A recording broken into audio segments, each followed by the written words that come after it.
السلام عليكم ورحمة الله وبركاته. وعليكم السلام ورحمة الله وبركاته. মাইকের আওয়াজ যতটুকু যাচ্ছে আশপাশে যে সকল ভাইরা আছেন সকলেই আজকের এই মাহফিলে শরীক হওয়ার চেষ্টা করেন। আপনারা শহর এলাকার মানুষ, শহরের কাছাকাছি মানুষ, কাজেই সেই হিসেবে রাত হলেও আপনাদের জন্য খুব বেশি রাত হয়নি। এই ধরনের রাত অনেকেই বিভিন্ন কাজে আপনারা জেগে থাকেন বা কাজ ছাড়াও অহেতুকও জেগে থাকেন কিনা?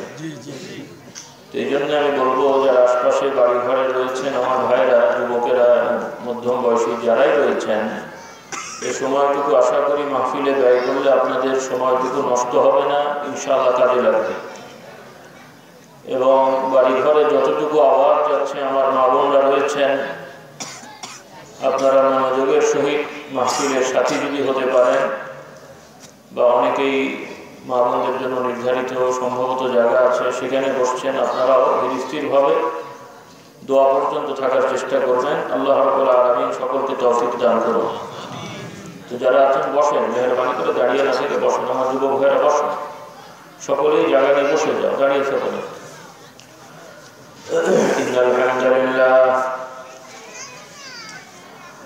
الحمد لله نحمده ونستعينه ونستغفره ونؤمن به ونتوكل عليه ونعوذ بالله من شرور أنفسنا ومن سيئات أعمالنا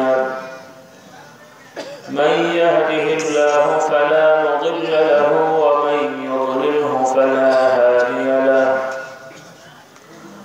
وأشهد أن لا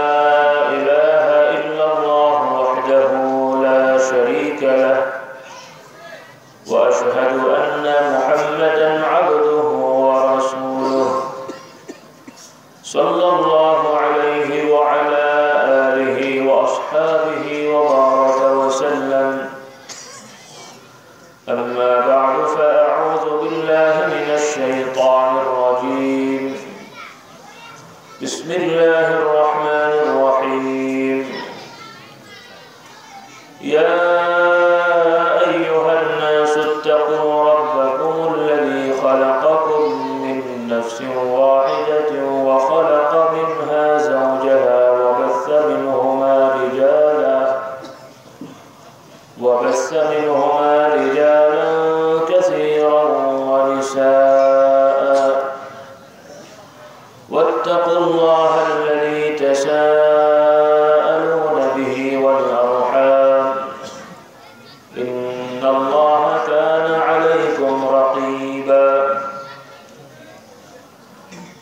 يا أيها الناس إنا خلقناكم من ذكر وأنثى وجعلناكم شعوبا وقبائل لتعارفوا إن أكرمكم عند الله أتقاكم. يا أيها الذين آمنوا اتقوا الله حق تقاته ولا تموتن إلا وأنتم مسلمون. يا أيها الذين آمنوا اتقوا الله وقولوا قولا سديدا يصلح لكم أعمالكم ويغفر لكم ذنوبكم ومن يطع الله ورسوله فقد فاز فوزا عظيما. الله تعالى দরবারে আমরা শুকরিয়া আদায় করি, সকলে বলি আলহামদুলিল্লাহ আলহামদুলিল্লাহ। বেশ রাত হয়েছে, যদিও যখন আমার এখানে আসার প্রস্তাব হয়েছে বা দাওয়াত নেওয়া হয়েছে এই সময় এখন যে টাইমটা আছে এতে করে মাহফিল শেষ হয়ে যাওয়ার কথা, তো বিভিন্ন কারণে দেরি হয়ে গেছে। তো তারপরও আমাকে যে টাইম বলা হয়েছিল সেটার মধ্যেই আলহামদুলিল্লাহ আল্লাহ তাআলা নিয়ে এসেছেন। তো হঠাৎ করেই মাঝে সাঝে আপনাদের সাথে আমাদের দেখা হয়, কিন্তু মুশকিল হলো যে আমাদেরকে আপনারা ভালোবাসেন, মহব্বত করেন, আমাদের সম্মানে আমাদেরকে সকলের শেষে দিতে যে সবাই শেষ হয়ে যায়, আমরাও শেষ হই আপনারাও শেষ হন, কি বলেন? অর্থাৎ এমন সময় আমাদেরকে স্টেজে উঠতে হয়, এই সময় আপনাদেরও ক্লান্তি চলে আসে, থাকার ইচ্ছা থাকলেও অনেক সময় হয়ে ওঠে না, আর আমাদেরকেও বাধ্য হয়ে কিছুটা জোর করেই কথা বলতে হয়। তো যাই হোক, আল্লাহ রাব্বুল আলামিন নিয়ে এসেছেন, বেশি জটিল কথার দিকে আমি যাব না, মুখতাসার দু চারটি সাধারণটা কিছু কথা। আল্লাহ তাআলা দরবারে আমরা দোয়া করি যে আল্লাহ রাব্বুল আলামিন যে কয়টি কথা দুনিয়া এবং আখিরাতে সকলের জন্য আমাদের কল্যাণ হবে এমন কিছু বিষয় জানার, বোঝার এবং সেই অনুযায়ী চলার তৌফিক দিন। সকলে বলুন আল্লাহুম্মা আমিন। আলহামদুলিল্লাহ, আমরা বসেছি একটি মাদ্রাসার আঙিনায়, মহিলা বা বালিকা মাদ্রাসা, তাই না? কোন ক্লাস পর্যন্ত? দশম শ্রেণী। আলহামদুলিল্লাহ, দশম শ্রেণী পর্যন্ত। এমপিভুক্ত নাকি? অর্থাৎ দশম শ্রেণী পর্যন্ত একটি বালিকা মাদ্রাসায় বলা যায়। আলহামদুলিল্লাহ। তো যাই হোক, তো সেই মাদ্রাসার আঙ্গিনায় আপনারা বসছেন, ছাত্রীরা হয়তো আছে আশপাশে কোথাও, মানে জায়গা আছে মনে হয়, বা অভিভাবিকারা আছেন, মা বোনরাও আছে। আলহামদুলিল্লাহ। তো আল্লাহ রাব্বুল আলামিন আমাদেরকে জানিয়ে দিয়েছেন, আমরা যদিও বিভিন্নভাবে শিখেছি, জেনেছি, তারপর এই আয়াতগুলো আমি তেলাওয়াত করলাম, এই আমাদের জানা জিনিসগুলো আবারও একটু জেনে নেওয়া বা স্মরণ করে নেওয়া, এবং আমাদের আসলে গন্তব্য কি, করণীয় কি, এটা ব্যাপারে একটু খেয়াল করা। তো আল্লাহ রাব্বুল আলামিন মানুষদেরকে জানিয়ে দিচ্ছেন মুহাম্মদ রাসূলুল্লাহ সাল্লাল্লাহু আলাইহি ওয়াসাল্লামের মাধ্যমে। সব নবী রাসূলরাই দাওয়াত দিয়েছেন, সব নবী রাসূলরাই মৌলিক কথা সবসময় বলেছেন, কিন্তু আল্লাহ রাব্বুল আলামিন চূড়ান্তভাবে কিয়ামত পর্যন্ত সকল মানুষের জন্য মুহাম্মদ রাসূলুল্লাহ সাল্লাল্লাহু আলাইহি ওয়াসাল্লামকে দিয়ে তার দ্বারা যত রকমের সমস্যা মানব জাতির হতে পারে সব কিছুর সমাধান আল্লাহ তাআলা জানিয়ে দিয়েছেন। সুবহানাল্লাহ। আমার কথা কি বুঝতে পারছি? হ্যাঁ, আল্লাহ তাআলা আমাদের বোঝার তৌফিক দান করুন। আমিন। নাকি অনেকের মনে হচ্ছে যে কথাগুলো মনে একটু বাড়াবাড়ি হচ্ছে? হ্যাঁ, যে রাসূলুল্লাহ সাল্লাল্লাহু আলাইহি ওয়াসাল্লাম তিনি ১৫০০ বছর আগে জন্মেছিলেন, নবুয়ত পেয়েছিলেন, দাওয়াত দিয়ে দুনিয়া ছেড়ে চলে গেছেন, আর ১৫০০ বছর পরে তিনি আমাদের সমাধান কেমন করে দেবেন? অনেকের কাছে এটা মনে হতে পারে, তাই না? আল্লাহু আকবার। আল্লাহ রাব্বুল আলামিন তার নবীকে দিয়ে এমনভাবে তার বিধান কিয়ামত পর্যন্ত জারির ব্যবস্থা করেছেন, একটু খেয়াল করলে আমরা দেখতে পারবো যে আমরা আমাদের বাবা, দাদা, তার দাদা, অত উপরে যাওয়া কঠিন হবে যে আমার বাবা কখন কি খেতেন, কিভাবে হাঁটতেন, কিভাবে শুতেন, কিভাবে ঘুমাতেন, কখন কি বলেছিলেন, আমার নিজের বাবার কথা আমি জানি না। জানেন আপনার আমার আব্বা আম্মা কি কি খেতে ভালোবাসেন, বা কি কখন খেয়েছিলেন, কিভাবে হাঁটতেন, কিভাবে ঘুমাতেন, যারা ইন্তেকাল করেছেন আব্বা আম্মারা, তাদের ব্যাপারে কি সবার মনে আছে? কথা বুঝে শুনে বলেন, আন্দাজি বলেন না। মনে আছে? বলতে পারবেন?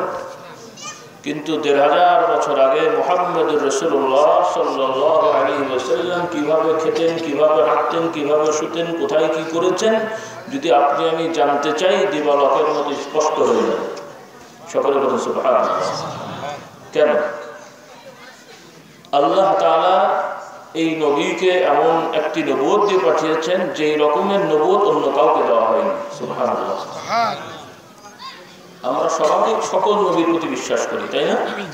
মুমিন মুসলমান হতে হলে যেমন ছোটবেলায় আপনারা পড়েছেন আমানতু বিল্লাহি ওয়া মালাইকাতিহি ওয়া কুতুবিহি ওয়া রাসূলিহি, যে আল্লাহর প্রতি ঈমান এনেছি, নবীর ফেরেশতাগণ, নবীগণ, ওয়া রাসূলিহি, আখিরাতের প্রতি, কিতাবের প্রতি, সকল কিতাব সমূহের প্রতি, যে আল্লাহ রাব্বুল আলামিন আদম আলাইহিস সালামের পরে নূহ আলাইহিস সালামকে নবুয়ত দিলেন, নূহ আলাইহিস সালামের পর থেকে মুহাম্মদ রাসূলুল্লাহ সাল্লাল্লাহু আলাইহি ওয়াসাল্লাম পর্যন্ত বিভিন্ন সময়ে বিভিন্ন জাতি গোষ্ঠীতে বহু নবী রাসূলকে পাঠালেন, বহু নবী রাসূলের প্রতি অনেক কিতাব নাযিল হলো, কিতাবসমূহ, বই পুস্তক। কথা বললেন কিনা? এগুলো আমরা বিশ্বাস করেছি না?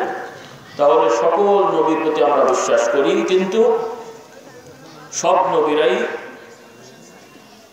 সত্যবাদী ছিলেন, সব নবীরাই নিষ্পাপ ছিলেন, সব নবীরাই আল্লাহর হুকুম অনুযায়ী দাওয়াত পৌঁছেছেন, কিন্তু অন্যান্য নবীগণ আর মুহাম্মদ রাসূলুল্লাহ সাল্লাল্লাহু আলাইহি সাল্লামের ভেতরে একটা তফাৎ আছে সম্মানের দিক থেকে এবং বৈশিষ্ট্যের দিক থেকে। সেটা কি, যে অন্য কোনো নবীরা সকল মানুষের জন্য ছিলেন না এবং তাদের নবুয়তের বিধিবিধান কিয়ামত পর্যন্ত থাকবে না, কিন্তু মুহাম্মদ রাসূলুল্লাহ সাল্লাল্লাহু আলাইহি ওয়াসাল্লামকে যে শিক্ষা দেওয়া হয়েছে এটা কিয়ামত পর্যন্ত আল্লাহ তাআলা রাখার ব্যবস্থা করেছেন এবং সকল মানুষকে মানতে হবে এই বিধান দিয়েছেন। যারা মানবে না তারাই হলো আল্লাহর বিচারে সবথেকে বড় অপরাধী।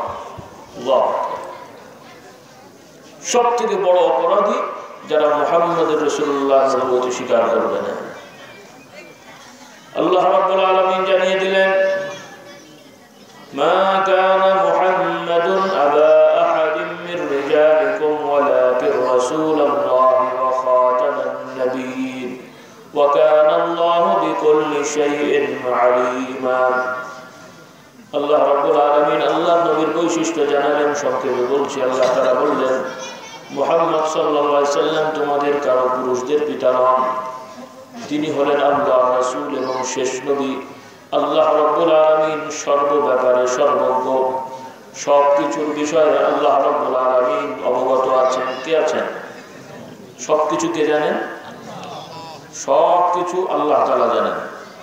ভালো করে খেয়াল করেন, সবকিছু আল্লাহ তাআলা জানেন, কিন্তু মুহাম্মদ রাসূলুল্লাহ হলেন শেষ নবী,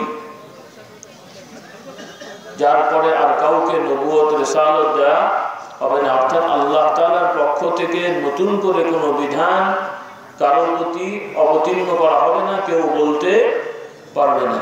এই বিষয়টা খুব ভালো করে খেয়াল রাখতে হবে, কারণ কিছু কিছু লোকেরা নতুন নয়, বিভিন্ন সময় আল্লাহ রাসূল সাল্লাল্লাহু আলাইহি সাল্লামের ইন্তেকালের পর থেকেই আরব দেশ সহ পৃথিবীর বিভিন্ন জায়গায় কিছু লোকেরা মুসলমান দাবি করেও, মুসলমান পরিচয় নিয়েও তারা একটি বিশ্বাস ছড়ান যে মুহাম্মদ সাল্লাল্লাহু আলাইহি সাল্লাম নবী, তবে তারপরেও আরো বিভিন্ন জায়গায় নবী এসেছেন। নাউজুবিল্লাহ। ভারতেও অনেকে দাবি করেছেন, অনেকের ব্যাপারে বলা হয় যে ইনারা নবী ছিলেন, তারা নতুন নতুন কিছু নিয়ম সংস্কার করেছেন বা তৈরি, মানে নতুন করে তাদের প্রতি নিয়ম নাজিল হয়েছে। এভাবে তারাও মুসলমান ইসলামী জামাত বা মুসলিম জামাত দাবি করে তারা মনে করে, বিশ্বাস করে যে কোরআনের কথা রেফারেন্স দেয় যে মুহাম্মদ সাল্লাল্লাহু আলাইহি ওয়াসাল্লাম নবী, সম্মানিত নবী, তবে তিনি আখেরি নবী নন, তারপরও আরো নবী এসেছেন। নাউজুবিল্লাহ। তো আমার যুবক ভাইরা এবং মুরব্বীরা আছেন, মা বোনরা আছেন, এই আকীদা ঈমানটা ঠিক রাখবেন। অন্যান্য কথা আমরা সবসময় শুনি, এগুলো হয়তো বলা হয়, কিন্তু মিডিয়ার বিভিন্ন অপপ্রচারের কারণে আমাদেরকে সাবধান করে দিতে হচ্ছে। কারণ কখন কার কাছে এসে, আল্লাহ মাফ করুন, এই মিডিয়ার ওয়াসওয়াসা আসবে, তিনি দেখে ফেলবেন ইন্টারনেটে, পত্রপত্রিকায়, বিভিন্ন জায়গায় চটি বই দিয়ে আপনাদেরকে বোঝানো হবে যে মুহাম্মদ সাল্লাল্লাহু আলাইহি ওয়াসাল্লাম নবী, তবে তারপরেও আরো নবী আসেন। নাউজুবিল্লাহ। সুন্দরভাবে বলবে যে মুহাম্মদ সাল্লাল্লাহু আলাইহি ওয়াসাল্লাম খুব বড় নবী ছিলেন, তার সম্মানের কোনো কমতি নেই, তবে আল্লাহ তাআলা যেহেতু কিয়ামত পর্যন্ত মানুষের আসবে, মানুষের প্রয়োজন হবে, তো আল্লাহ মুহাম্মদ সাল্লাল্লাহু আলাইহি ওয়াসাল্লাম যদি শেষ হন তাহলে সমাধান কেমন করে হবে? মানুষ মনে করবে তাই করে, বাবা উনি তো নাই, তাহলে সমাধান কেমন করে হবে? কিন্তু আল্লাহ রাব্বুল আলামিন আমাদেরকে জানিয়ে দিয়েছেন যে মুহাম্মদ রাসূলুল্লাহ সাল্লাল্লাহু আলাইহি ওয়াসাল্লাম দুনিয়ায় থাকবেন না, দুনিয়া থেকে মানুষের মতো, তিনি মানুষ যেহেতু, দুনিয়ায় অন্য মানুষের মতো চলে যেতে হবে, কিন্তু আল্লাহ তাআলা তার প্রতি যে ওহী নাযিল করেছেন কিয়ামত পর্যন্ত এটা সংরক্ষিত রেখে কিয়ামত পর্যন্ত মানুষের কাছে পৌঁছানোর ব্যবস্থা রাখবেন। সুবহানাল্লাহ। আল্লাহ রাব্বুল আলামিন এর জন্য জানিয়ে দিলেন, কোরআন নাযিল করা হয়েছে, এই জিকির, এই স্মরণিকা আমি নাযিল করে দিয়েছি, তোমাদের প্রতি অবতীর্ণ করেছি, আর এই কোরআন, এই স্মরণিকাকে কিয়ামত পর্যন্ত হেফাজত করার দায়িত্ব হলো আমার। অন্যান্য কিতাব, অন্যান্য রিসালাত নাযিল হয়েছিল, সেটা মেয়াদ ভিত্তিক, অর্থাৎ কিছু সময়ের জন্য, কিন্তু কোরআন হলো কিয়ামত পর্যন্ত মানুষের জন্য। আল্লাহ তাআলা বলছেন, ইন্না নাহনু নাযালনা যিকরা ওয়া ইন্না লাহু লাহাফিজুন। কোরআন শরীফ কিয়ামত পর্যন্ত থাকবে, আল্লাহ তাআলা বলেন আমি নাযিল করেছি এবং হেফাজত করব। এখন কথা হলো, কোরআন শরীফ কার উপরে নাযিল হয়েছে? কোরআন শরীফ কার উপরে নাযিল হলো? রাসূলুল্লাহ সাল্লাল্লাহু আলাইহি ওয়াসাল্লামের উপর নাযিল হয়েছে। আল্লাহ তাআলা নবী রাসূলুল্লাহ সাল্লাল্লাহু আলাইহি ওয়াসাল্লামকে জানিয়ে দিলেন, হে নবী, আপনার প্রতি আমি কোরআন নাযিল করেছি যে আপনি মানুষদেরকে এই কোরআন বুঝিয়ে দেবেন। সুবহানাল্লাহ। কি করবেন? কোরআন শরীফ কোথায় কি বলা হলো এই হুকুমটা আপনি শিখিয়ে দেবেন। যদি রাসূলুল্লাহ সাল্লাল্লাহু আলাইহি ওয়াসাল্লাম আমাদেরকে বা সাহাবাদেরকে কোরআন শরীফের বাস্তব বিষয়টা না শেখাতেন, তাহলে শুধুমাত্র ওই কোরআন শরীফটা শুনে শুনে আমল করা তাদের পক্ষে সম্ভব হতো কি? এই জিনিসটা মনে রাখবেন। কিন্তু এই সামনে আমি কিছু কথা বলে শেষ করে দেবো ইনশাআল্লাহ। তাহলে কোরআন শরীফ আল্লাহর নবী মানুষদেরকে শিক্ষা দিয়েছেন, বাস্তবে সেটা আমলটা কেমন হবে সেটা দেখিয়ে দিয়েছেন। এবং রাসূলুল্লাহ সাল্লাল্লাহু আলাইহি ওয়াসাল্লামের পর থেকে কিয়ামত পর্যন্ত আল্লাহ তাআলা একটা ধারা রেখে দিয়েছেন, ব্যবস্থা করেছেন যে সাহাবায়ে কেরাম, সাহাবাদের পরে তাবেঈন, এইভাবে পৃথিবীর বিভিন্ন শতাব্দী, বিভিন্ন এলাকায়, বিভিন্ন স্থানে শতাব্দীর পর শতাব্দী, যুগে যুগে যুগে যুগে এক শ্রেণীর আল্লাহ তাআলা প্রিয় বান্দা, আল্লাহ তাআলা তাদেরকে তৌফিক দিয়েছেন যে এই ১৫০০ বছর ধরে আমাদের নবী সাল্লাল্লাহু আলাইহি ওয়াসাল্লাম কোরআনের কোন হুকুমটা কেমন করে পালন করলেন আর কিভাবে ব্যাখ্যা দিলেন, প্র্যাকটিক্যালি এই সব কিছু আপনি আমি ঘরে বসে বসে আলহামদুলিল্লাহ পেয়ে যেতে পারছি। সকলে বলে আলহামদুলিল্লাহ।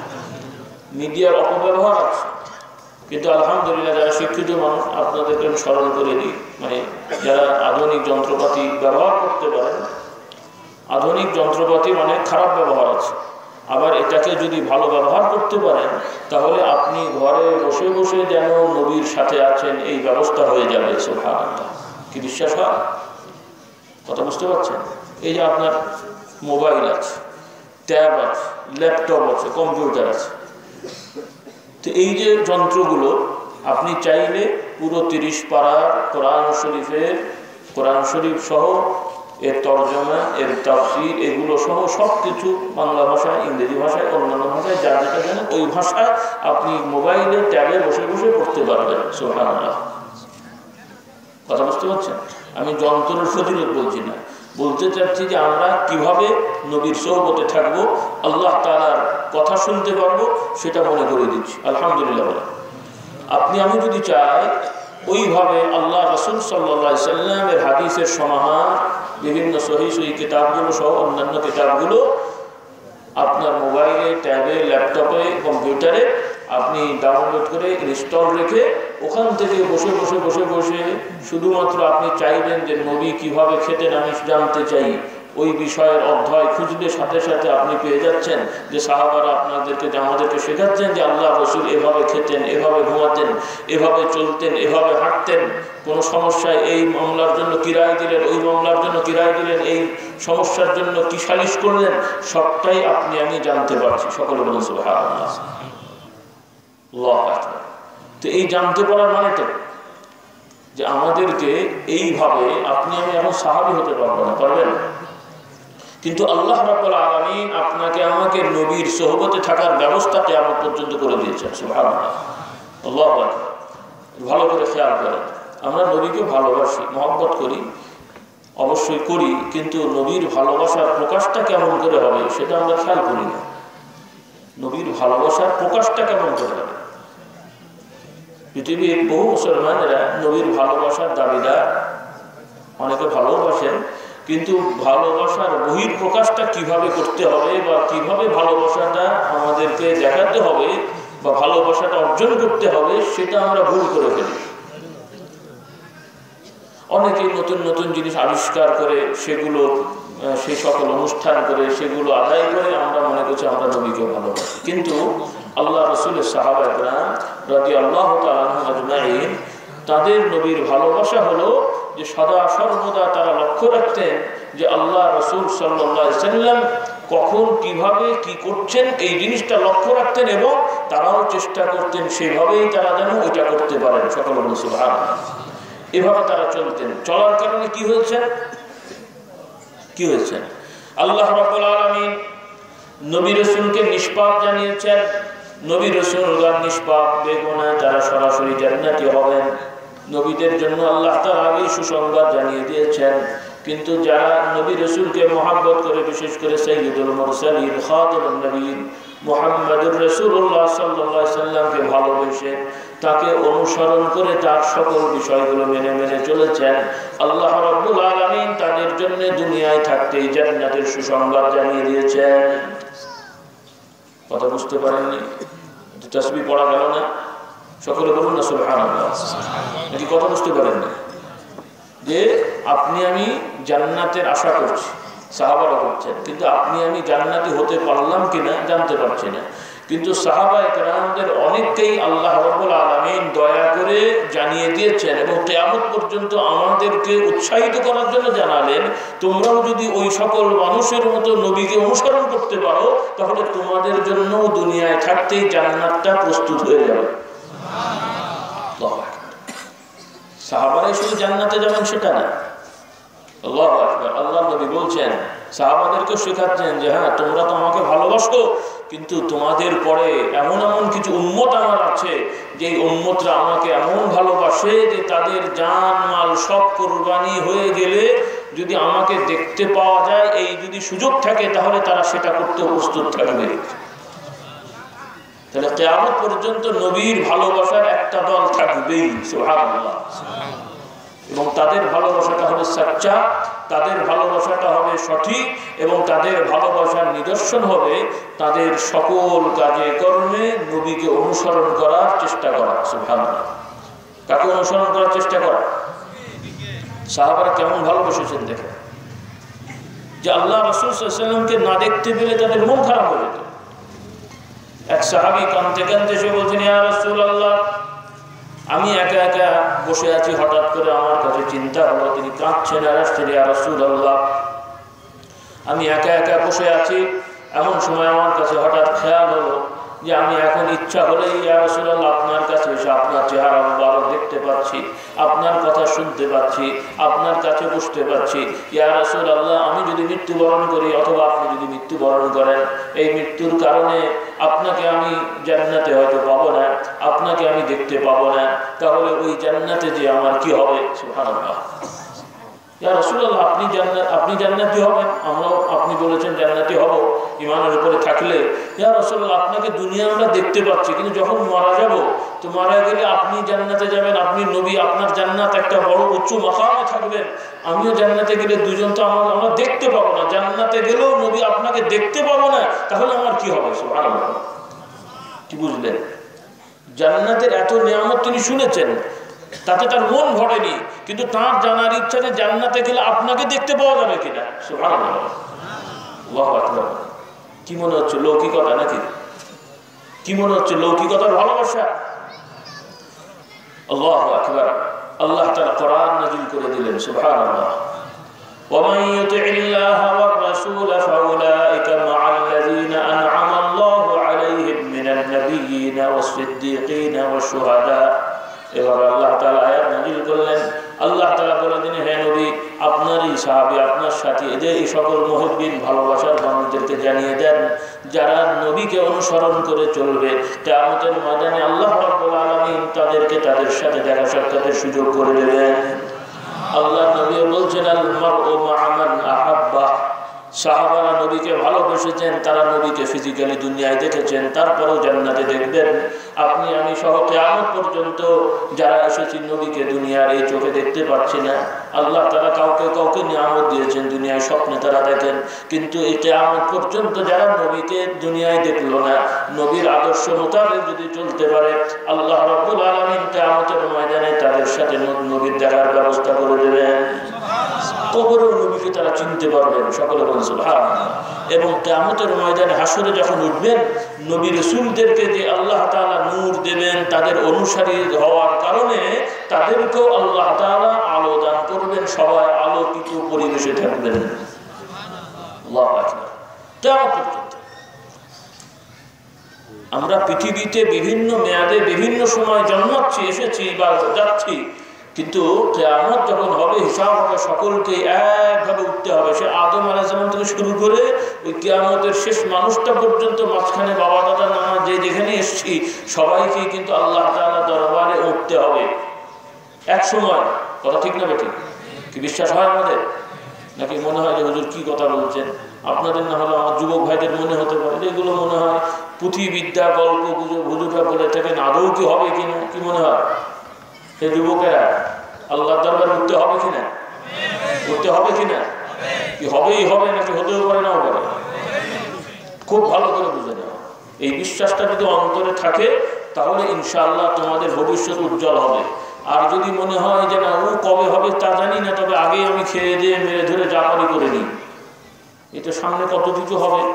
তোমরা যুবকেরা কত কিছু করে বেড়াবে, নেতারা বলবেন এই দল ও দল করে মারামারি করে খুনাখুনি করে নেতাদের পেছনে তোমরা দৌড়াবে, তোমাদের ভবিষ্যৎ উজ্জ্বল হবে না নেতাদের ভবিষ্যৎ উজ্জ্বল হবে?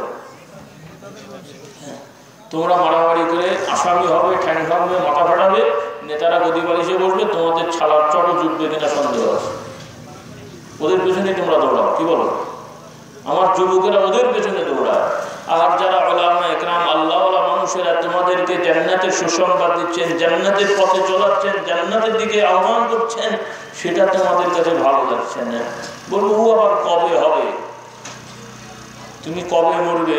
অনেক দিন বাঁচবে, তাই তো নাকি? আমি বদদুয়া করছি না, যারা আমরা আছি 20, 30, 25 বছরের, মোটামুটি আরো তো 200-500 বছর বাঁচবেন তো নাকি? বাঁচবেন? নিঃশ্বাসের কোনো বিশ্বাস আছে? এই জন্য আমার যুবকেরা, মা বোনেরা, যুবতীরা, এখনো সময় আছে, ফিরে আসো আল্লাহর পথে, নবীর পথে। নবীকে ভালোবাসি, দাবি করছি, কিন্তু নবীর আদর্শ আমাদের মধ্যে থাকছে না, হারিয়ে যাচ্ছে। আল্লাহ তাআলা আমাদেরকে হেফাজত করুন, সকলে বলুন আল্লাহুম্মা আমিন। তো এই জন্য ভাইরা, আল্লাহ রাসূল সাল্লাল্লাহু আলাইহি সাল্লামের ভালোবাসা, তাকে অনুসরণ করা, এটাই হলো আমাদের বড় করণীয়। সকল জায়গা যেটা আমরা ভুলে যাচ্ছি, যে আমরা নফল, সুন্নত, মুস্তাহাবকে অবহেলা করছি। সবাই মনে করছি হ্যাঁ এ কথা ঠিক, ফরজ ওয়াজিব আদায় করলে, হালাল হারাম বেঁচে চললে ইনশাআল্লাহ জান্নাতে যাওয়া যাবে, পাস করা যাবে। কিন্তু সকলেই আমরা পড়াশোনা করি যে কোনো রকম পাস করার জন্য, তাই তো নাকি? কোনো রকম পড়াশোনার জন্য। যার সুবিধা আছে, টাকা পয়সা আছে, জমি কিনেছেন, কোনো রকম একটা ঘর করে থাকতে চান না একটা ঘরটা সুন্দর করতে চান? ঘর মানে কি? ঘর কিসের জন্য হয়? যাতে করে আমার শীত না লাগে, বৃষ্টি না পড়ে, গরম না লাগে, এইরকম একটা ঘর বানানো হয় না? পাকা হোক, সেমি পাকা হোক। তো যার যেমন সামর্থ্য আছে চেষ্টা করেন ঘর বানানোর জন্য। তো একটা ঘর গাঁথনি দিয়ে করা হলো, গাঁথা হলো, ছাদ হলো বা টিন হলো, ওই ঘরে থাকা যাবে কিনা? দেয়াল করা হয়েছে, ছাদ দেওয়া হয়েছে, জানলা দরজা লাগানো হয়েছে, ফ্লোর করা হয়নি, মানে মেঝে পাকা করা হয়নি, প্লাস্টার করা হয়নি, রং করা হয়নি, টাইলস দেওয়া হয়নি, রং মানে দরজা জানলায় সুন্দর করে পর্দা দেওয়া হয়নি, বিদ্যুতের ওয়ারিং করা হয়নি, একটা লাইট জ্বালানো হয়েছে, ওই ঘরে ঘুমানো যাবে কিনা? থাকা যাবে কিনা? তো যার সুযোগ আছে, টাকা পয়সা আছে, তিনি সম্ভবত প্লাস্টার না করে কোনো রকম একটা ঘর করে থাকবেন। রাজি আপনারা? তখন কি করবেন? যার যত টাকা বাড়ছে তত ঘর সুন্দর হচ্ছে না, বাড়ি সুন্দর হচ্ছে, পোশাক সুন্দর হচ্ছে, কিসের জন্যে? তখন তার বলেন না যে কোনো রকম হলেই হয়, তখন তো বলেন কত সুন্দর হলে হয়। কিন্তু এই কত সুন্দর ঘরে যত সুন্দরই করেন, চিরস্থায়ী থাকবেন তো নাকি? চিরস্থায়ী থাকবেন তো নাকি? কিন্তু আপনার আমল, আকীদা, চলাফেরা, আখলাক, চরিত্র, জিকির আজকার যত সুন্দর হবে, চিরস্থায়ী তত নেয়ামতে থাকবেন। সুবহানাল্লাহ। সেক্ষেত্রে তখন মনে হচ্ছে কত না করে হয়, এত জিকির না করলে কি হলো, বুঝলেন? এটা না করলে হয় না, এই নামাজ না পড়লে হয় না, ওই রোজা না রাখলে হয় না, টুপি না মাথায় দিলে হয় না, মেসওয়াক না করলে হয় না, এটা না করলে হয় না। কিন্তু আমাদের এটা খেয়াল নেই যে কত ইবাদত করলে কত মর্যাদা বাড়ানো যায়, এটা আমরা চিন্তা করি না। একটু ভালো করে খেয়াল করেন, নিজের ছেলেও যেন ভালো করে পাশ করে, ভালো রেজাল্ট করে, সেই জন্য আমরা চেষ্টা করি। কথা ঠিক কিনা? অনেক মানে যারা সচেতন অভিভাবক, তারা ফার্স্ট ক্লাস পেলেও মন খারাপ করে যে শুধু ফার্স্ট ক্লাস কেন, লেটার মার্ক পাওয়া উচিত। কথা ঠিক না ঠিক? শুধু লেটার মার্ক পাওয়া কেন, A+ পাওয়া উচিত। কথা ঠিক না ঠিক? এটা হলো দুনিয়ার জন্য আমরা এই মেহনত করছি, কিন্তু জান্নাতের ব্যাপারে তখন চিন্তা হয় যে কোনো রকম। কিন্তু এই A+-এর রেজাল্টের ফায়দা এটা কি দীর্ঘদিনের, নাকি ভালো ইবাদত করলে সওয়াবের ফায়দা দীর্ঘদিনের? কি কথা বুঝতে পারেন? আমি 2 রাকাত নফল নামাজ পড়েছি, যা সওয়াব পেলাম, যদি আমার সুযোগ থাকে আমি 6 রাকাত আদায় করি, 8 রাকাত আদায় করি, 2 রাকাতে সওয়াব আদায় করলাম, সওয়াব পেলাম, কিন্তু 8 রাকাতে সওয়াব পেলাম। এই দুইটা সওয়াবের সময় চিরস্থায়ী কোনটা বলেন? মানে এই সওয়াব বেশি পাওয়া যাবে নাকি আমার এই দুনিয়ার উপার্জনের এটার ফায়দা বেশি পাওয়া যাবে? কোনটার ফায়দা? কারণ আপনি যদি 3rd ক্লাস জান্নাত পান, কথার কথা, জান্নাতও ওই ধরনের 1st ক্লাস 2nd ক্লাস নাম নাই, তবে জান্নাতেরও ক্লাস আছে, আছে না নাই? জান্নাতের স্তর আছে না নাই?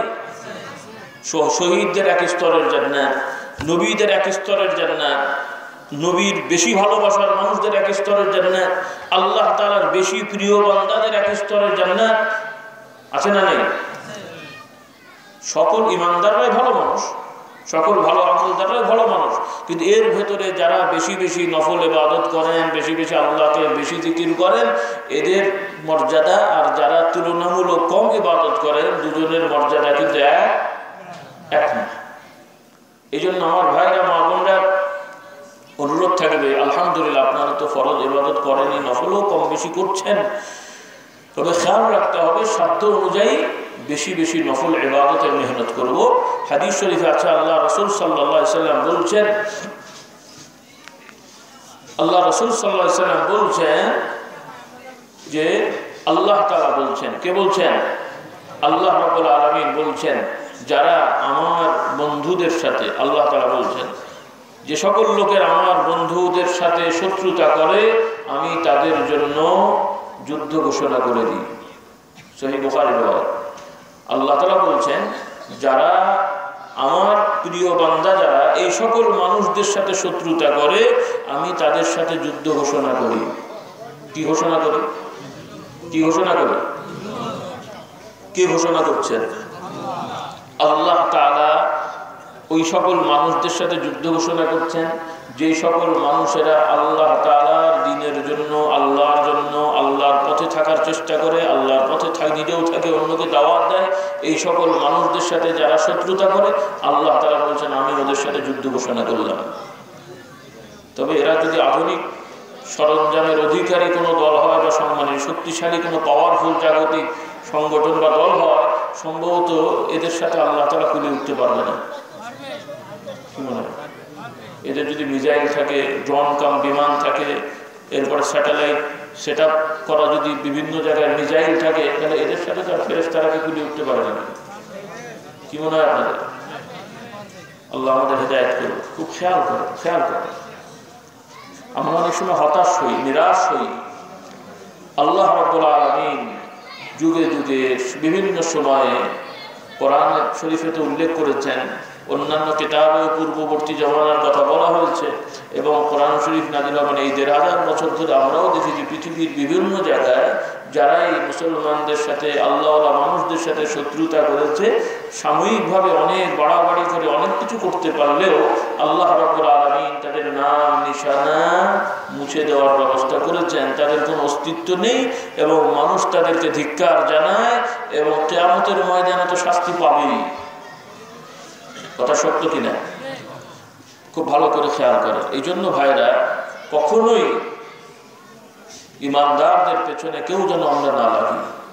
ধার্মিক হই আর সাধারণ মানুষ হই। আফসোস হলো অনেক ধার্মিক লোকেরাও নামধারী, প্রকৃত ধার্মিক তো না, মানে অনেক মুত্তাকি পরেজগার লেবাস পোশাকের মানুষেরাও দলীয় কারণে, মতাদর্শের কারণে বহু ভালো মানুষের পেছনে লাগেন, গীবত গিল্লা করেন, গালাগালি করেন, কটাক্ষ করেন, হ্যাও করার চেষ্টা করেন। এগুলো আছে না নাই? আছে না নাই? এটা শুধু সাধারণ মানুষের মধ্যে না বাবা। এই যারা লেবাস পোশাকের বড় জব্বওয়ালা, পাগড়িওয়ালা, হাতে তসবি আছে, এই ধরনের মানুষেরাও হয়তো কিছু মতের সাথে অমিল হলে আর একজন কোনো ভালো মানুষদের দেখা যায় যে সত্যিকার ভালো মানুষ, তারা তো করেন না, দেখা যায় তাদের বিরুদ্ধে গালাগালি এলাকার মানে নানান ধরনের প্রোপাগান্ডা করেন না। খুব সাবধান। আল্লাহর ওলি বলতে মানে মুত্তাকি পরেজগার মানে শুধুমাত্র বড় বড় জুব্বা, পাগড়ি বা দাড়ি টুপি রাখলে কিন্তু হয়ে যায় না। প্রকৃত মুত্তাকি পরেজগারের মানদণ্ড হলো, প্রকৃত মুত্তাকি পরেজগার আল্লাহওয়ালার মানদণ্ডটা কি? কোরআন শরীফে আল্লাহ তাআলা আল্লাহর ওলিদের কথা বলেছেন, যে কারা আল্লাহর ওলি। আপনাদের কি কষ্ট হচ্ছে নাকি শুনতে? আল্লাহ তাআলার ওলি কারা? নির্দিষ্ট কোনো বংশের লোকেরা নাকি? হ্যাঁ, যে যারা কুরাইশ বংশের, ফুরফুরা হুজুরদের বংশধর, অন্য সাইয়েদ বংশের অন্য হুজুরদের বংশধর, এরা শুধুমাত্র আল্লাহর নাকি? তাহলে যারা দীর্ঘদিন জঙ্গলে ছিলেন, বিভিন্ন জায়গায় ছিলেন, থেকে থেকে জটলা মতলা পাকিয়ে এসে তারা দেখাচ্ছেন অলৌকিক কিছু মানে ক্ষমতা দেখাচ্ছেন, তারা আল্লাহর ওলি নাকি? কোরআন শরীফে আল্লাহ তাআলা আল্লাহর ওলির কথা বললেন এবং হাদিস শরীফেও আল্লাহ রাসূল সাল্লাল্লাহু আলাইহি ওয়াসাল্লাম আল্লাহর ওলি কারা এর ব্যাখ্যা দিয়েছেন। একটু বোঝার চেষ্টা করি আমরা। আল্লাহ রাব্বুল আলামিন বলছেন, আলা ইন্না আউলিয়া আল্লাহি লা খাউফুন আলাইহিম ওয়া লা হুম ইয়াহজানুন আল্লাযীনা আমানু ওয়া কানু ইয়াত্তাকুন। আল্লাহ তাআলা বলছেন, হে মানুষেরা তোমরা জেনে রাখো, আলা ইন্না আউলিয়া আল্লাহ, নিশ্চয়ই অবশ্যই আল্লাহ তাআলার বন্ধু যারা আল্লাহ তাআলাকে অভিভাবক মেনে নিয়েছেন সেই মানুষগুলোর বৈশিষ্ট্য হলো ইন্না আউলিয়া আল্লাহ লা খাউফুন আলাইহিম ওয়া লা হুম ইয়াহজানুন, যে আল্লাহ রাব্বুল আলামিন বলছেন কিয়ামতের ময়দানে তারা কষ্ট পাবে না, তাদের কোনো ধরনের টেনশন থাকবে না এবং তাদেরকে নিয়েও কোনো রকমের ভয় থাকবে না। সুবহানাল্লাহ, তাদের প্রতি ভয় থাকবে না যে তারা কি জাহান্নামে গেল কিনা, ভয় নেই, তারা জাহান্নামে যাবে না। সুবহানাল্লাহ, তারাও আল্লাহ তাআলার বিচারে কোনো রকম মনে কষ্ট পাবেন না। সুবহানাল্লাহ, লা খাউফুন আলাইহিম ওয়া লা হুম ইয়াহজানুন। এখন এই লোকগুলো কারা? আল্লাযীনা আমানু ওয়া কানু ইয়াত্তাকুন, যারা বিশ্বাস স্থাপন করেছে, ইমানের যে সংগঠন আছে আপনারা শুনেছেন, নবী, কিতাব ইত্যাদি ইত্যাদি ইত্যাদি, আর তাকওয়া অবলম্বন করে। তাকওয়া কি? হাদিস শরীফে এসেছে, আল্লাহ রাসূল সাল্লাল্লাহু আলাইহি সাল্লাম বলছেন এক সাহাবীকে শিখাচ্ছেন, আমাদের সবাইকে শেখানোর জন্য, যে তুমি হারাম কার্যকলাপ থেকে বিরত থাকো, বড় ইবাদতকারী হবে। সুবহানাল্লাহ, হারাম মানে যত রকমের হারাম জিনিস আল্লাহ তাআলা নিষেধ করেছেন, এই ধরনের সব নিষেধ মানে কি বলে নিষেধকৃত কার্যকলাপ থেকে তুমি দূরে থাকো, তাহলে বড় ইবাদতকারী হবে। তাহলে যিনি মুত্তাকি তিনি মিথ্যা বলবেন, তাই তো? যিনি প্রকৃত মুত্তাকি তিনি কি মিথ্যা বলেন? তিনি গীবত করেন, তিনি হারাম খান, হারাম জিনিস দেখেন, হারাম জিনিস শোনেন, হারাম উপার্জন করেন, কারণ তাহলে মুত্তাকি হতে পারে না। কথা ঠিক না কি? তাহলে যে সকল লোকেরা মিথ্যা বলে না, গীবত করে না, কারো সাত পাঁচে থাকে না, নিজের মতো নিজে থাকেন, নামাজ রোজা করেন, জিকির আজকার করেন, ভালো কথা বলে যান আল্লাহর বিধান অনুযায়ী, তারা হলো আউলিয়া। আর এই ধরনের মানুষের বিরুদ্ধে সেটা আরেকজন দাড়িওয়ালা, হুজুরওয়ালা, পীর সাহেবওয়ালা, মৌলানা হুজুর, তিনি আবার মিথ্যা বলে গীবত গিল্লা করে মানুষের কাছে বলে বলে ওনার সম্মান নষ্ট করার চেষ্টা করেন, তাহলে আল্লাহ রাব্বুল আলামিনের সাথে যুদ্ধে নেমে গেলেন। কথাটা বুঝতে পারলেন? কার সাথে যুদ্ধে নেমে গেলেন? শুধুমাত্র সাধারণ পাবলিকই কিন্তু আল্লাহর সাথে যুদ্ধ করে না, এরকম কিছু মৌলানা, পীর সাহেব, নামধারী লোকেরাও আছে, নিজেরাও মানুষের কাছে বুজুর্গ হিসেবে ঘোরে, কিন্তু তারাও আল্লাহ তাআলার ওলিদের সাথে যুদ্ধ করেন, তাদের পরিণতি কিন্তু ভালো হয় না। কথা বুঝতে পারছেন? খুব সাবধান হবে, খবরদার। আল্লাহ রাসূল সাল্লাল্লাহু আলাইহি ওয়াসাল্লাম বলছেন, অর্থাৎ ইমানদারকে সম্মান করা শিখেন। আপনার আমার সমস্যাটা হলো যে আপনি আমি কিছু ইবাদত করতে পারলেই একটা ভাব চলে আসে। আমি এই জন্য রসিকতা করে বলি, অনেক হুজুরদের এমন একটা ভাব হয় যেন মনে হয় উনি মরার আগেই জান্নাতে ঢুকে যাবেন আর কি। যেন আমি একটা হুজুর হয়ে গেছি, পীর সাহেব, মুফতি সাহেব, হ্যান ত্যান, মানে একটা ভাব চলে আসে ওনার। এই সকল ভাব হওয়া ঠিক না, খুবই কঠিন জিনিস। এই ভাব হওয়া মানে তাকে ধ্বংসের দিকে ছেড়ে দেবে। যত আল্লাহওয়ালা হবেন যিনি, তার তত ইনকিসারি হবে। সকল কথা ঠিক না? ঠিক। রাসূলুল্লাহ সাল্লাল্লাহু আলাইহি ওয়াসাল্লাম খাওয়া দাওয়া করতেন। আমরা আধুনিক আস্তে আস্তে হচ্ছি, অনেক সুন্দর দস্তরখান হচ্ছে, দস্তরখান থেকে চেয়ার টেবিল হয়েছে, খাওয়ার সময় একটা মুখ নিয়ে আমরা খাই, কি বলে? আল্লাহু আকবার। রাসূলুল্লাহ সাল্লাল্লাহু আলাইহি ওয়াসাল্লাম খেতেন সাদা মাটাভাবে বসে খেতেন, খুব সাদা মাটাভাবে। ওইভাবে আজকাল আমরা বসতেও পারি না, খেতে খেতে পেট মোটা হয়ে গেছে, বসতেও পারা যায়, মুশকিল হয়ে গেছে। কথা বলেন, রাসূলুল্লাহ সাল্লাল্লাহু আলাইহি ওয়াসাল্লাম খেতেন। তো সাহাবীদের অনেকেই বলতেন, উম্মাহাতুল মুমিনিনরা মানে রাসূলের স্ত্রী, ইয়া রাসূলুল্লাহ আপনি এভাবে বসছেন, এভাবে তো ওই মানে যারা কর্মচারী, কৃতদাস, এরা ওইভাবে বসে বসে খান, আপনি এভাবে বসছেন কেন? রাসূলুল্লাহ সাল্লাল্লাহু আলাইহি ওয়াসাল্লাম বলছেন, আমার থেকে আল্লাহর গোলাম আর বড় কে আছে? সুবহানাল্লাহ। হ্যাঁ, আমার থেকে আল্লাহর বড় দাস আর কে আছে? সুবহানাল্লাহ। এটা রাসূলুল্লাহ সাল্লাল্লাহু আলাইহি ওয়াসাল্লামের কথা। তিনি নবী, সাইয়্যিদুল বাশার, সাইয়্যিদুল মুরসালিন, আর আমরা 2-4 পাতা একটু পড়ে হুজুর হতে পারলে আমাদের ভাবই একটা আলাদা কথা বললেন কিনা। সবাইকে মনে করছি জাহান্নামে চলে গেছে, আমি একাই জান্নাতে যাচ্ছি। খবরদার, এটা না। কথা প্রসঙ্গে যেটা বলছিলাম ভাইরা, আল্লাহর ওলি কারা? আল্লাহ নবী অন্য হাদিসে বলছেন আল্লাহ তাআলার কিছু বান্দা আছেন দুনিয়ার মানুষের মধ্যে ঘুরে বেড়ায় সাদা মাটা লেবাসে, মানে হাদিসের সারমর্ম কথা হলো তাদেরকে দেখলে আমাদের কাছে খুব একটা বড় ইবাদতকারী, বড় আল্লাহওয়ালা মনে হবে না, মানে সাধারণ মানুষ মনে হবে। আল্লাহওয়ালা তো তুমি সাধারণ মানুষ, সাদা মাটা একটা লেবাস পোশাক, চুলগুলো সাদা মাটা, অত পরিপাটি নেই। তার মানে আবার মনে করেন না জটলাও নিয়ে চলে বেড়ায়। কিছু লোকেরা জটলাওয়ালা হয়, নামাজ কালাম করে না, গা দিয়ে দুর্গন্ধ বের হয়, এরপরে রাস্তা দিয়ে ঘুরে বেড়ায়, ওনাদের পেছনে অনেক এমএ পাস বিএ পাস ঘুরে বেড়ায়। কি হলো বলে বাবার ভেতরে অনেক কিছু আছে। আপনাদের এলাকায় আছে কিনা আমি জানি না, ঢাকা শহরে এরকম দেখা যায়, কলকাতাও এরকম দেখা যায়। তারা মনে করে যে বুঝি এরা মনে আল্লাহওয়ালা। না না না না না, কারণ একজন আল্লাহওয়ালা মানুষ পাক সাফ থাকবেন, তার মধ্যে অহংকার থাকবে না, কিন্তু তিনি পবিত্র থাকবেন, পবিত্র থাকবেন। এই যে আপনি আল্লাহওয়ালা মানুষ 5 ওয়াক্ত নামাজ পড়বেন কিনা? আল্লাহর ওলি তিনি কি নামাজ হবেন না বেনামাজি হবেন? তা নামাজি মানে কি? পাক সাফ থাকা না নাপাক থাকা? আর পাক সাফ থাকার মানে কি? পরিচ্ছন্ন থাকা নাকি মানে ময়লাযুক্ত থাকা? আপনি মেসওয়াক করেন, যিনি মেসওয়াক করবেন তার মুখটা কি দুর্গন্ধময় থাকবে না পরিচ্ছন্ন থাকবে? যিনি ওযু করেন তার চেহারা সুরত হাবি যাবে, এগুলো কি জটলা থাকবে নাকি এগুলো পরিষ্কার থাকবে? তিনি অহংকারী হবেন না, কিন্তু সাধারণভাবে চলেন। আল্লাহ রাসূল বলছেন যে আল্লাহ তাআলার এমন কিছু বান্দা আছেন যে যারা সাধারণভাবে দুনিয়ায় চলাফেরা করেন, তাদেরকে দেখলে লোকেরা দাম দিতে চায় না, কিন্তু সে যদি আল্লাহ তাআলার দরবারে যখন যা চায় যাই বলে আল্লাহ তাআলা তার দোয়া ফেরত দেন না।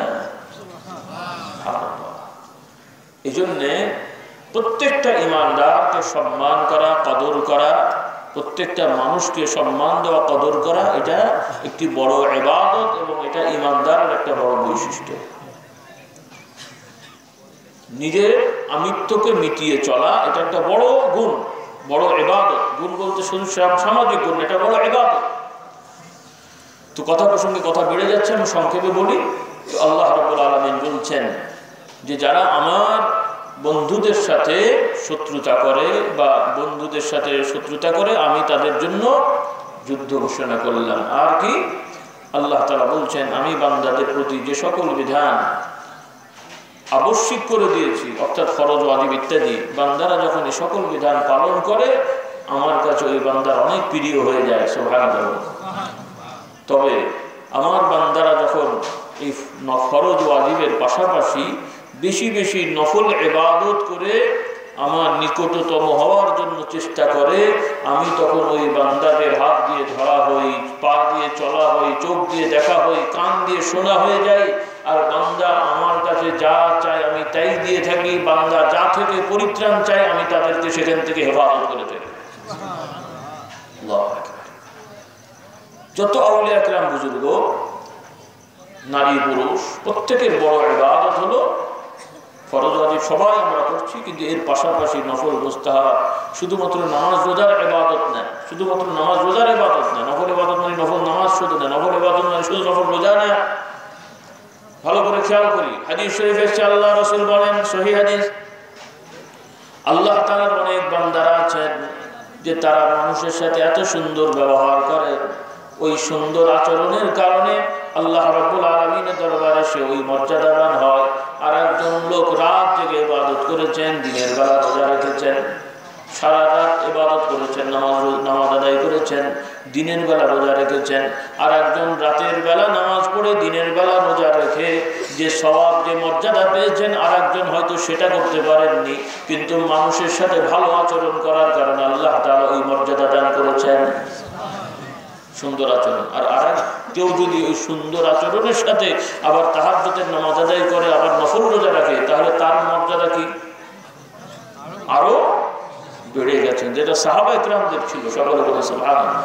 আমার ভাইরা, মা বোনরা, এই ব্যাপারগুলো লক্ষ্য রাখতে হবে। কারণ অনেকে নফল ইবাদত করতে শুধু মনে করি যে জিকির আজকার, কোরআন শরীফ পড়া, এগুলো তো ঠিক আছে।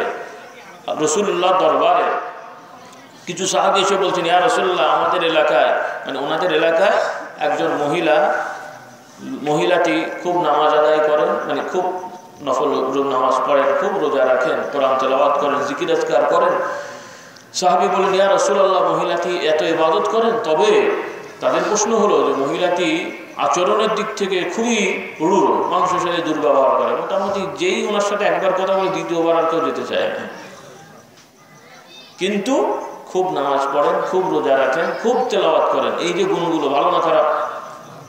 নামাজ পড়া, রোজা রাখা, কোরআন তেলাওয়াত করা, জিকির করা, কিন্তু সমস্যা মানুষের সাথে দুর্ব্যবহার করা। রাসূলুল্লাহ সাল্লাল্লাহু আলাইহি ওয়াসাল্লাম বললেন, এইরকম যদি তার আচরণ হয় তাহলে ওইটার জন্য তাকে জাহান্নামে যেতে হবে। নাউযুবিল্লাহ। কিসের জন্য? মানুষের সাথে দুর্ব্যবহার করার কারণে তাকে জাহান্নামে যেতে হবে। নাউযুবিল্লাহ। এজন্য ভাইরা, আচরণের ইবাদত বড় ইবাদত। রাসূলুল্লাহ সাল্লাল্লাহু আলাইহি ওয়াসাল্লামের অন্যান্য ইবাদতের সাথে বড় ইবাদত ছিল মানুষের সাথে ভালো আচরণ করা। তার শত্রু এলেও তার সাথে তিনি দুর্ব্যবহার করতেন না। সুবহানাল্লাহ।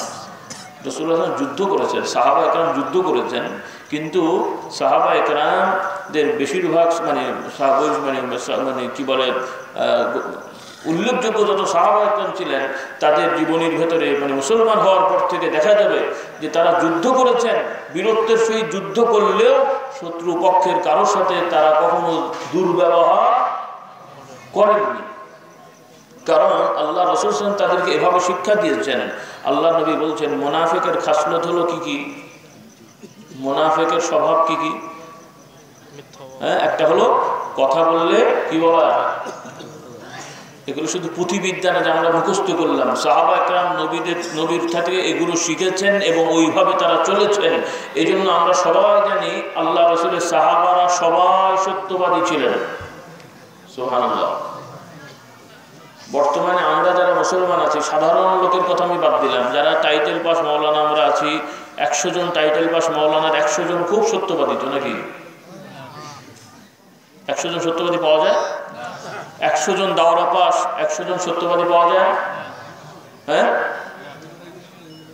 100 জন সাধারণ মাওলানার কথা, মানে দাওরা পাস টাইটেল পাস তো দূরের কথা আমি বলছি, এই যারা পীর মুরিদি করে বেড়াচ্ছেন, 100 জন পীর সাহেব যদি জমা করা হয়, সবগুলো সত্যবাদী পাওয়া যাবে? এই হলো আমাদের ধর্মীয় বড়দের এই অবস্থা। আর নিচেদের কি অবস্থা তো জানেনি, কথা বলেন না, বোঝার জন্য একটু বলছি লেভেলটা। আমরা তো মাশাআল্লাহ সাহাবাদের রাতারাতি সব কায়েম করে ফেলবো, এই আশঙ্কা ভালো, আকাঙ্ক্ষা ভালো। এখন রিক্সা চালক যদি রাতের বেলা ঘুমানোর সময় চিন্তা করে আজকে আমি 350 টাকা ইনকাম করেছি, এই কয়েকদিনের মধ্যে এত ইনকাম করবো যে ঢাকা শহরে মাশাআল্লাহ আমার 6 তলা বাড়ি হবে এবং ব্যাংকে কয়েক কোটি টাকা জমা হয়ে যাবে। এই যে আকাঙ্ক্ষা, খুব সুন্দর আকাঙ্ক্ষা না বাবা? আকাঙ্ক্ষা করতে দোষ নেই, কিন্তু এই আকাঙ্ক্ষা ওইভাবে পালন হবে তো নাকি?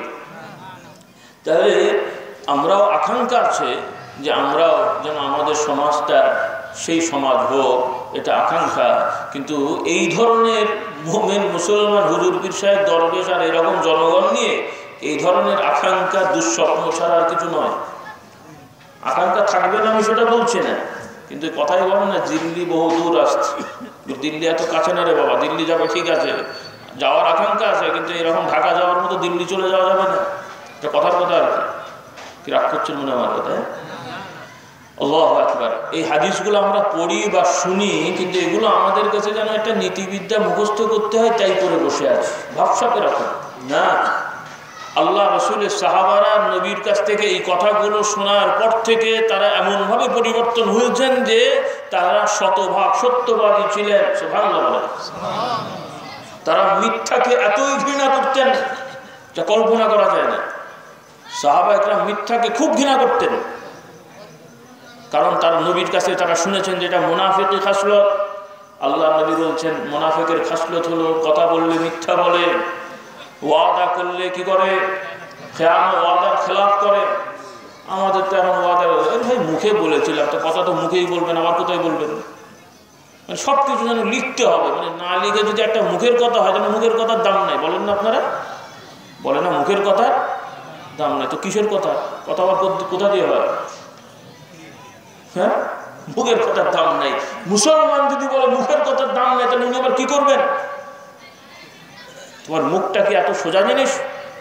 আল্লাহ নবী বলছেন তোমার মুখের জবানের একটা কথা দিয়ে তুমি জান্নাতি হতে পারো, তোমার মুখের একটা কথা দিয়ে তোমাকে জাহান্নামে যেতে হতে পারে। আর মুসলমানের বাচ্চা বলে কিনা মুখের কথাটা আবার কি দাম আছে, নাউজুবিল্লাহ বলে। আল্লাহ হেদায়েত করো।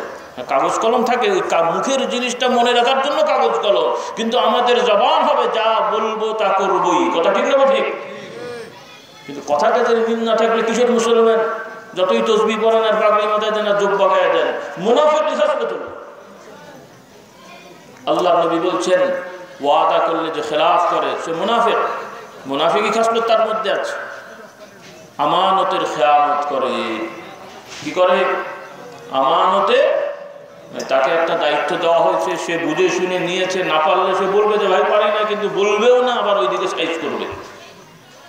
আমানতের খেয়ানত করে। আর এক রেওয়ায়েতে আছে কথা বললে কোনো কারণে তর্ক বিতর্ক হলে ঝগড়াঝাটি করে গালাগালি মারামারি শুরু করে দেয়। ওয়াইদা খাসামা ফাজার। অনেক সময় কথাবার্তার ক্ষেত্রেও একটু মাথা গরম হলে দু একটা হয়, কথা বাড়তে বাড়তে এরপরে দেখা গেল গালাগালি, গালাগালির এক পর্যায়ে হাতাহাতি শুরু হয়ে গেল। এটা মুনাফিকি খাসলত। কি খাসলত?